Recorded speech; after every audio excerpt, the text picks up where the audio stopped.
नमस्कार, माझे नाव आरती मधुकर शिरपुरे। माझ्या शाळेचे नाव जिल्हा परिषद उच्च प्राथमिक शाळा ढोकी रोड। मी इयत्ता 6वीची विद्यार्थिनी आहे। आजच्या या ऑनलाईन वक्तृत्व स्पर्धेत तुमच्यासमोर विषय मांडते छत्रपती शिवराय ते संत गाडगेबाबा यांचा समृद्ध वैचारिक वारसा। मित्रांनो, सागराचं पाणी कधी आटणार नाही, माऊलीची माया कधी तुटणार नाही। सागराचं पाणी कधी आटणार नाही, माऊलीची माया कधी तुटणार नाही। हा जन्म का हजार जन्म झाले तरी नाथ कधी शिवरायांचा सुटणार नाही, नाथ शिवरायांचा सुटणार नाही। छत्रपती शिवाजी महाराज हे एक आदर्श व महान राजे होते। त्यांचा जन्म 19 फेब्रुवारी 1630 रोजी महाराष्ट्रातील शिवनेरी किल्ल्यावर झाला। सह्याद्रीच्या कडक कपारांनाही पाझर फुटेल, डोंगर मातांनाही घाम फुटेल, झाडे झुडपेही शहरातील विशाल नभालाही ज्याच्या पुढे झुकावे लागेल, असा रयतेचा राजा, मावळ्यांचा राजा, शेतकऱ्याचा व बहुजनांचा राजा, ज्याला कितीही विशेषणे लावली तरी कमीच पडतील, असा आदर्श राजा म्हटला तर राजा शिव छत्रपती।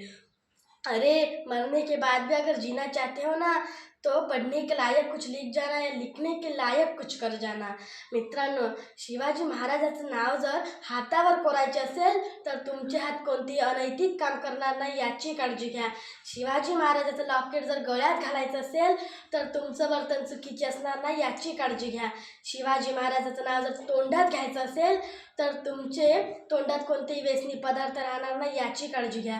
शिवाजी महाराजाच्या जीवनातून आपण हे शिकूया की संकटांना कधी कंटाळायचं नसतं, संकटांना समोरे समोर जायचं असतं।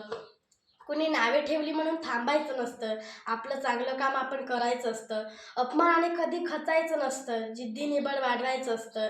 लोकनिंदेला कधी घाबरायचं नसतं, आपलं सामर्थ्य दाखवायचं असतं। रागात मुळीच बोलायचं नसतं, प्रेमाने जग जिंकायचं असतं, प्रेमाने जग जिंकायचं असतं।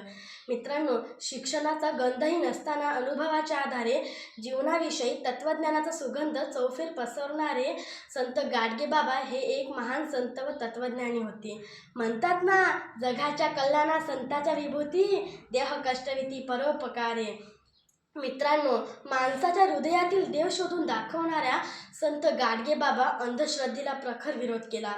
गाडगेबाबा म्हणतात ना, भुकेलेल्यांना अन्न द्या, तहानलेल्यांना पाणी द्या, वस्त्रहीन व्यक्तींना वस्त्र द्या, गरीब मुलामुलींना शिक्षणात मदत करा, बेघर असल्यांना आसरा द्या, अंध विकलांग आजारी व्यक्तींची मदत करा, बेघर असल्यांना आसरा द्या, दुःखी व निराश लोकांना हिंमत द्या, हाच खरा धर्म आहे आणि हीच खरी ईश्वरभक्ती आहे।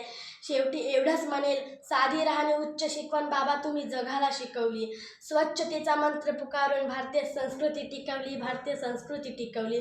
अशा या दोन्ही महापुरुषांना पुन्हा एकदा अभिवादन करते व माझ्या भाषणाला पूर्ण विराम देते। जय हिंद, जय भारत, जय भवानी, जय शिवाजी।